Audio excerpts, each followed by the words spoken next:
مامۆستا ئەحمەدی موفتیزادە بە ڕەحمەت بێ بەناوبانگە یەکێک بوو لە کەسە زۆر زانا و لێهاتووەکانی ئێران، هەم شاعیر بوو، هەم سیاسی بوو، کورتپەروەر بوو، ئینسانێکی زۆر ئیماندار بوو.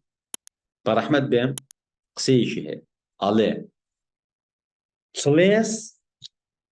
چڵێسی سیفەتێکی ناشرینە لە ئینسانە. تۆ ئینسانێ بێنە بێت چاوی خۆی کە هەدەفی لەم دنیاە بەزەوەیە بخۆ، هەرەیە بخوا هەرەیە بخوا. ئەڵێ هەمومان بێزارین لە ئینسانێکە مەسیفەت. ئەڵێ بۆ بەدەستهێنانی علمیش چڵێس هەیە، ئەڵێ ئەمەش هەر ناشرینە. بیر لەم قسەیە بکەنەوە. هەیە چڵێسی علمی هەیە حەزەکە ئەو زمانش بزانێ، ئەو زمانش بزانێ، و کتێبەش بزانێ، و علمەش بزانێ، وا نەزانەوە باشە. ئەوە تووشی نەخۆشی چڵێسیەکە بووە. کەی تۆ چڵێزنیت؟ کاتێکە ئامانجخواز بی. ئامانجخواز یعنی ئەو کەسەی هەدەفێکی هەیە بۆیە ئەچێ ئەو کتێبە ئەخوێنێتەوە، هەدەفێکی هەیە بۆیە ئەچێ ئەو زمانە فێرە بی، هەدەفێکی هەیە بۆیە ئەچێ سەعیەکە. ئەمە جیاوازە. ئێستا هەندێک کەس هەیە خۆی لێ بۆتە ڕۆشنبیر، خۆی لێ بۆتە عالم، خۆی لێ بۆتە کەسێکی زۆر مهم. ئەمە لەوە چێ چڵێسەکە بێ. ئەم جۆرە چڵێسە ئەگەر بشبێ بە پرۆفیسۆر و ببێ بە خاوەنی کتێب حتا بێ زەرری زیاترە بۆ کۆمەڵگە.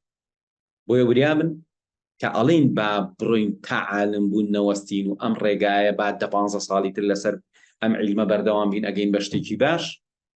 مەبەستمەوەی ئەبێ بە نیەتێکی باش. کاتە ئەگەڕێنەوە بۆ ئەو مۆزوعات تکایە چڵێسی علمی شتێکی باش نیە. ڕۆژێ لە ڕۆژان ئەڵێ دێ ئەمە چیە بۆچی لەوتی وازبێنی. ئێستا ئینسانی زۆر زیرەکەیە، ماوەی مطالعەی کردووە و دەرکەوتووە و دوایی وازیش هێناوە. بۆ چونکە ئامانجخواز نەبوو. تکایە ئامانجخواز بە، دڵنیا بە ئەگەی بە علمێکی زۆر گەورەوە ئەتوانی سوودێکی زۆر بە خۆت و بە خەڵکی تر بکەین. کەواتە لە ئەساسی ترین مەوزوعەوە دەستمان پێکرد، ئەمەی کە تا ئێستا باسم کردووە کە 20 دقیقە لەسەری بەردەوامم، دڵنیا بن زۆر گرنگە و من ئەمە وتاری هاندان نییە. ئەمە شتێکە دێت و گیری دەکەیتەوە و ئەم شەو تۆ دانیشی لە دەفتەرەکەتە بزانی نیەتت چییە، بە تەمای چیت، بە تەمای چی بەدەستبێنی، بە تەمای چی فێربی. ئازیزان من هەمیشە وا ئەکەم. ئێستا پێتان دەڵێم زۆر ئیسفادەم لەمە کردووە. من هەموو جارێک ساڵی جارێ 2-3 ساڵ جارێ یەم هەموو پلانەکانم دا ئەڕێژمەوە. پلانی 10 ساڵی ئایندەم دا ئەنێمەوە. چۆن دایانێ؟ یەکەم خەونێکم هەیە، ئەمەیە بگەم بەم خەونە. اینجا ئیتر هەندێک کەس یەکسەر دەستەکا بەشت نووسین، با بڕۆین ئەوە بکوژێنینەوە نێڵین. ئۆکێ. خەونێکم هەیە، ئەمەیە بگەم بەم خەونە. باشە؟ لەکوێوە؟ لە حاڵەتی ئێستاوە. ئەمە ئێستایە ئازیزان، ئێستا. ئەمە کە بۆتان شەرحەکەم شتێکە لە چیا هەیە؟ لە بەڕێبردنی استراتیژیە. ئێستا ئەمانەیە بگەین بەچی؟ خوازراو. باشە. سەرکەوتن کە ئەڵێن سەرکەوتن یعنی لێرە بچی بۆ ئێرە. ئێرە تۆ چۆنی؟ ئەمە عیلمەکەتە، ئەمە شەهادەکەتە، ئەمە توانای زانینەکەتە، ئەمە ژینگەکەتە، ئەمە ئیشەکەتە، ئەمە داهاتەکەتە، ئەمە تەندروستیتە، ئەمە ئێستایە. ئەی لە حاڵەتی خوازراوە چۆنە؟ تەندروستی بووە بەچی؟ عیلمەکەت گەشتۆ بەچی؟ چیتر ئەزانی؟ شەهادەکەت بووە بەچی؟ تۆ ئەم حاڵەتی خوازراوە لێرە لە پێناوی ئەوە هەوڵی. ئازیزان ئەمە تۆ پلانە استراتیژیەکە دەوەیە. ئەمە خەونێکە لەوە چێ 15 ساڵی تر پێی بگەی. ئەم ساڵ واتە ئەمە پلانێکی جێبەجێکاری بۆ دان. ئەمە پلانی کورت.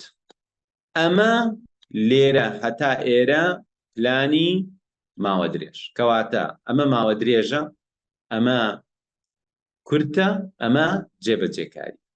اینجا منیم چیەکەم؟ هەمیشە ئەم پلانم ئەنووسمەوە. یەکەم شت لە چیەوە دەست پێەکەم؟ ئێمە کۆمەڵە شتمان هەیە لە ژیانە. یەکێک لەوانە مۆزوعی فێربوونە. باوەڕکەن گەیشتن بە خەون و ئامانجەکان بەبێ فێربوون مەحاڵە. ئازیزان بەبێ فێربوون و وەرگرتنی ئەزمون و تەجروبە و بەرزکردنەوەی توانای خۆت مەحاڵە. بۆ نمونە تۆ ئەگەر کەسێکی ئێستاکە بازرگانێکی هاتووی بەشداریت کردووە ئەتێ لە ئایندا لە بواری بازرگانیە بچیتە پێشەوە، ئایا ئەزانی ئەگەر ئینگلیزیەکی باشتر بزانی تۆ ئەتوانین زۆربەی فکرە بازرگانیەکان بەدەستبێنی زۆر بە ئاسانی؟ ئایا ئەزانی باشترین کۆرس و کتێبەکان لە بواری فرۆش، لە بواری بازارسازی، لە بواری بەڕێوەبردن، لە بواری بازرگانی، لە بواری فکری مەسەلەن بواری کارسازی و ئەمانە هەمووی بە ئینگلیزی؟ ئێکەواتە بازرگانی ئێستاکە خۆی فێری ئینگلیزیەکە 1-2 ساڵی تر بە دەیان و سەدان محاضەرە و کتێب و ئەمانە ئەبینێ لە بازرگانێکی لۆکاڵی و ناوچەیەوە کە ئێستا لە سلێمانی و هەولێر و هەڵەبجە و کەلارە ئەبێ بە بازرگانێک لاستێکی نێودەوڵەتیە ئەتوانێت داهاتەکەی ئێستاکە بۆ نمونە 2-3 هەزارە ئەتوانێت بیگەێنێتە مانگی 2-3 دەفتەر چۆن بە شارەزایی بە فێربوون. من بۆیە باسی بازرگانی و پارێکم چکە ئەژمێردێ ئەجینا تۆ ئەکرێن لە بوارێکی ئیمانیان بە تەمامی بچیتە پێشەوە. اینجا فێربوون، من یەکەم شت لە فێربوونە یەم عیلمەکان ئەنووسم، زمان ئەنووسم. بۆ نمونە زمان ئازیزان، هەمیشە من یەم پلانی زمانەکەم ڕێگەخەم، ئەڵێم بۆ نمونە ئەڵمانی ئەبێ فێر بم، باشە من ئەبێ ئەڵمانی فێر بم، ئۆکەی. ئینگلیزیەکەم ئەبێ ئاوا بەرمەسەرەوە، فارسیەکەم ئاوای لێ یەکەم، عەرەبیەکەم وا لێ یەکەم، کوردیەکەم وا لێ یەکەم. اینجا بۆ نمونە ئەگەر زمانێکی کە وەکو تورکیا فەڕەنسیکە ماوەیەک هەندێشتم لەسەر خوێندووە، ئەوەشە خەمە بەرنامەوە، ئەوەی تر دیاریانەکەم ئەمە بگەمە چە ئاستێوە بگەمە چە ئاستێوە بگە، ئەمە زمان. اینجایم بۆ نمونە من لە عیلمە بۆ نمونە ئەو ساچیمە کرد شتەکانم ئەنووسی، تەنانەت لێ هاتوویەکانم ئەنووسی، وەکو چی ئازیزان دەفتەرم هەیە هی 22 ساڵ لەمەوە پێش، ئەو زەمانە نووسیومە چی فێری سایەقی بم، باشە فێری پاسکیل سواری بم، فێری مەلەوانی بم، فێری بۆ نمونە کاراتی بگەمە فڵان ئاست، کیک بۆکسین بگەمە فڵان ئاست، ئینگلیزی فێر ببم، فارسی. ئەگەر ئەو ڕۆژەی تۆ ئەو وەرەقەی منێ ببینایە دڵنیا بەگاڵتت پێک و ئەو وەرەقا پیشانی کەسم نایەوە، چونکە لەو زەمانە یەکێک بیبینایە بەدەست تۆ یعنی تۆ ئەتەوێ ڕۆژێک کتێب بنووسی لەسەر فڵان شت، یعنی تۆ ئەتەوێ ڕۆژێ لە ڕۆژان ئینگلیزی بزانی، عەرەبی بزانی، یعنی تۆ ئەتەوێ مەلەوانیش بزانی، بۆ تۆ چیت ئەتەوێ ئیجازەی سایەقیش دەربێنی، ئەتەوێ بڕۆی ببی بە شەهادەی مودەڕیبی بەدەستبێنی، ئەتەوێ NLP فێربی، هیپنۆتیزم فێربی. باوەڕکەن بەڕێزان لیستی فێربوونەکەم ئەوەندە زۆر بوو هەر کەس ببینایە گاڵتەی پێک. بەڵام سوپاس بۆخوا گەشتمە ڕۆژێ سەیرەکەم هەموویم هێناوەتە دی، باوەڕکەن بەس یەکشتم نهێنا بوویە دی، نووسی بووم فێربوونی زمانی تورکی، ئەویش لەبەرەوەی کە هەلێک هەبوو بۆ فێربوونی زمانی تورکی، هەلەکان نەما، ئیتر منیش مەشغوڵی شتی تر بووم، بەس ئەویانم بەدەست نەهێنا.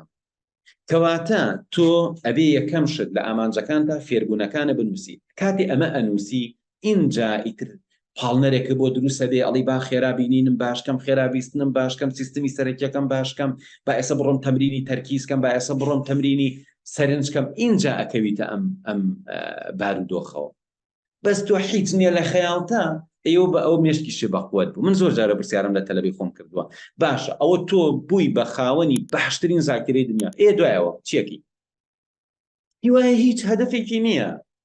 ئێستا تۆ ئەگەر ئەوە ئینگلیزیێکی باشش بزانی، اینجا تخوا ئینگلیزیێکی باش بزانی دیاریت نەکردبێت چ کۆرسێ بخوێنی، چ محاضرەیەک گوێ بگری، چ کتێبێک بخوێنیتەوە، ئێستا تۆ زمانی مۆزەمبیقی نازانی، زمانی ئەفریقی مەسەڵەن مەنتیقەی غانا نازانی، باشە با نەیزانی هیچ لە مۆزوعەکە ناگۆڕێت، چونکە داد نەناوە بڵێ وەڵام من بە زمانی مۆزەمبیقی، بە زمانی سەواحیلی، بە زمانی نازانم ئەفریقی من ئەمەوێ ئەو کتێبە بخوێنمەوە عیلمە فێر بم. اینجا تۆ ئەگەر داد نەناوە بۆ ئینگلیزیەکەش ئێوە ئینگلیزیش فێر بوو، چی ئیسفادەیەکی؟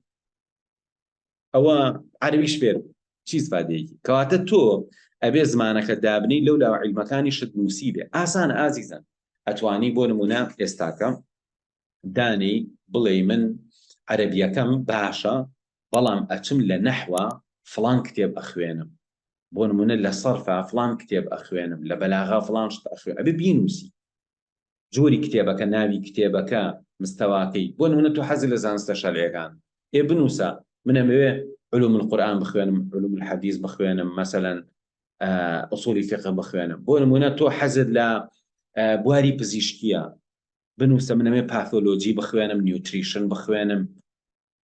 تۆ حەزی لە هەندەسەیە، یعنی زۆر شت هەیە کە تۆ ئەبێ بینووسی بڵێ من ئەمێ مەسەلەن حەزت لە بوارێکە ئەزانی کە پێویستت بە بیرکاری ئەبێ، ئەنووسی من ئەمێ جەبر بخوێنم. فیزیای ڕووناکی ئەچم دیراسەی یەکەم، ئەچم دیراسەی نەزەری نسبی ئەەکەم، ئەچم دیراسەی نەزەری فڵان ئەەکەم، ئەچم بزانم کوانتۆم باسی چیەکە.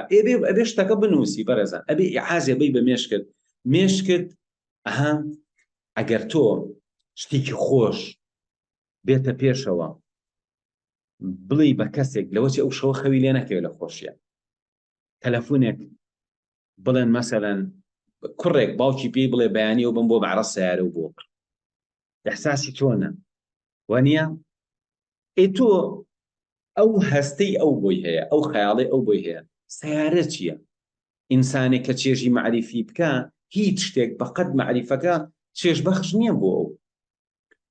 یعنی وانەزانی هەمیشە خواردن و خەوتن و سیارە و ئەمانە چێژ بەخشترە، نابە پێچەوانەوە. ئەوانەی چێژی عیلمیان کردووە جاری وا هەیە فێربوونی عیلمێک، تێگەشتن لە مۆزوعێک خۆشترین ئیحساسی بۆ دروستەکە. جاری وا هەیە خەوی لێ ناکەوێت. زۆربەی زانایان وا بوون مۆزوع یاوێتی لە کەلەیان خەویان لێ نەکەوتووە شەو.